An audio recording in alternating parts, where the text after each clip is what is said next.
The last 5 years, the residents of the area have been concerned about the lack of water in the Plattekill Creek. Our investigations after we have joined a grassroots organization was not only that there's lesser water in the creek, but in the Plattekill watershed itself. As you're aware, there's 4 watersheds in Saugerties. The Plattekill is the largest watershed and supplies the water to the town public water drinking systems. It feeds the Plattekill Creek, which then goes into the Esopus at Lakes Mill Bridge, which then goes down into the lower part of the waterway by the village of Saugerties. It affects everything that happens down that way. We have several studies done on the life of the creek, the health of the creek, and we finally realized there's something else going on that no one can really determine. Why is there less water available? How will this lesser amount of water, if that's really what it is, affect the growth of Saugerties? Our growth, our economic growth, depends on water, which is the King's Highway corridor. And of course, anyone coming into Saugerties wants to make sure they have water for their health, safety, and economic growth. We contacted Mr. Rubin, hydrologist for HydroQuest, and I'm going to let him take over everything from now. He knows his biography better than I do, and I'm going to turn it over to Paul Rubin, please.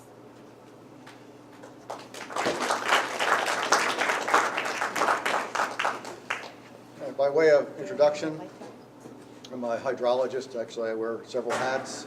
Sometimes I work as a hydrogeologist in groundwater, sometimes as a straight geologist, and hydrology is one of my other hats. And we'll look at the hydrology hat tonight. We're going to focus on water quantity. How much water is there in the Plattekill? What should we be doing? Is there enough water to add more developments? Are we at or near capacity? How do we know? So let's take a look at some of the issues that go with that. If you have questions as we go along, and we have a small enough group, just feel free, and I'll try to answer as we go. So here we have a picture of the Blue Mtn Reservoir. You're probably all very familiar with it. It's a relatively small reservoir. It's bottom end of the Plattekill. A certain amount of sediment fills it in periodically, and I know they dredge it as they need to. So in terms of the total storage capacity of the reservoir, that's relatively small compared to the amount of water that comes into and then out of the reservoir.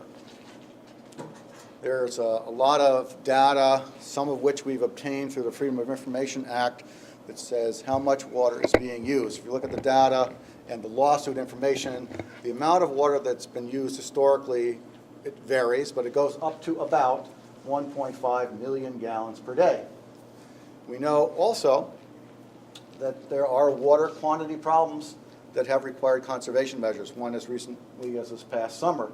We know historically, based on the 1957 lawsuit, that people have even installed flashboards above the dam to try and contain every bit of water during dry times that comes down to that reservoir. And the village has emergency codes to help deal with the problem of not enough water.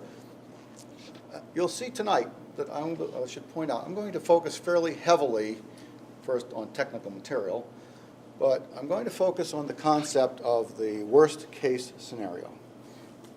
If you're a town or that needs to worry about more development, it's not the high flows you're concerned about. You're concerned about what is the situation when there's a drought, when there's things are really dry. Maybe they're not only really dry, maybe they're dry and they last for a long time.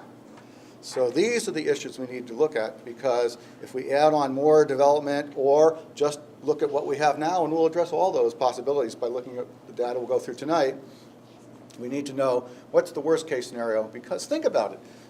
Would a town anywhere want to permit development that might exceed the capacity? Would you want to be on the board that approved a project that went in and for millions of dollars and at the end of the day didn't have water and might file a lawsuit?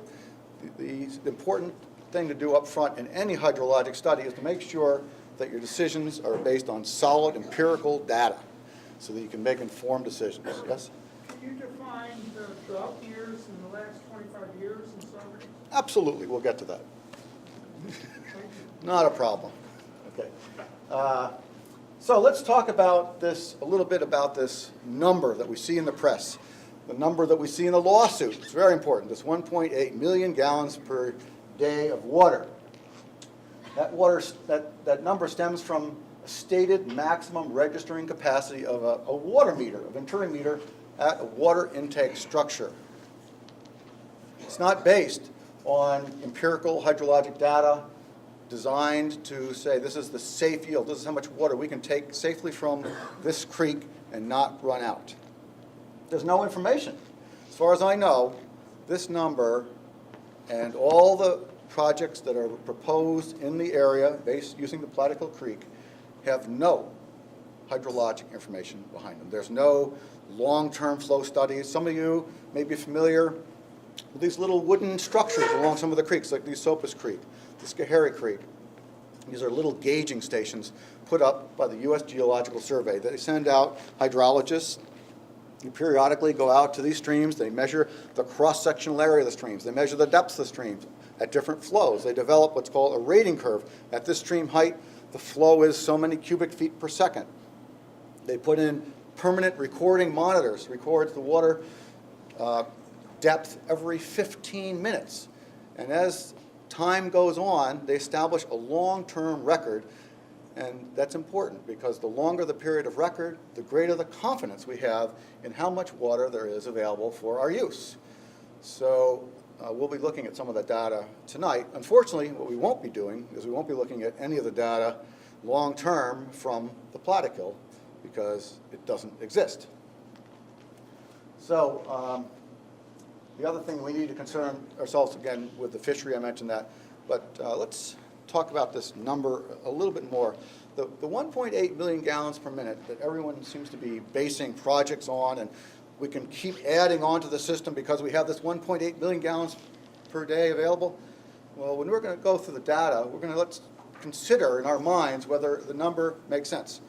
The number, again, is based on a flow meter. It's not based on any data, so maybe it doesn't make sense. Let's think about that thought as we go on. Could you explain what a flow meter is? It measures the quantity of water that moves through a pipe. And why is that not adequate information? You're going to explain. Well, you need to know how much water is going through, Right. but anyone who has a water meter in their house, for example, would say, I have this much water, but that doesn't tell you how much water is in the stream that's coming down to that reservoir. Okay, so we need to know. So that number is just a meter number. It's not a real number. It's not a number that tells us it's safe to take this amount of water. So let's see, in the absence of any empirical data to base any developmental consideration on, what we can ascertain about the amount of water in the Plattekill.